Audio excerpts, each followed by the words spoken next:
ధీర గంభీరమౌ మేరు పర్వతమెల్ల విల్టి బద్దగా మారి వెలుగు విల్లు క్షీరాబ్ధి మథనాన స్థిరబంధమయ్యున్న వాసుకి నారియై పరిఢవిల్లు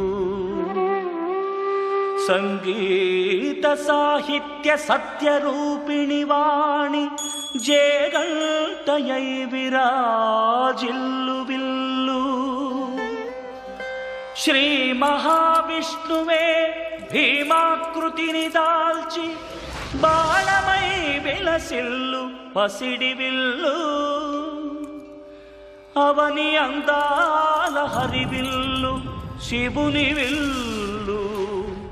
జనక రాజర్షి పుణ్యతేజముల జల్లు పూని సారించువానికి పూల జల్లు కలికి సీతమ్మ కురిపించు వలపు జల్లు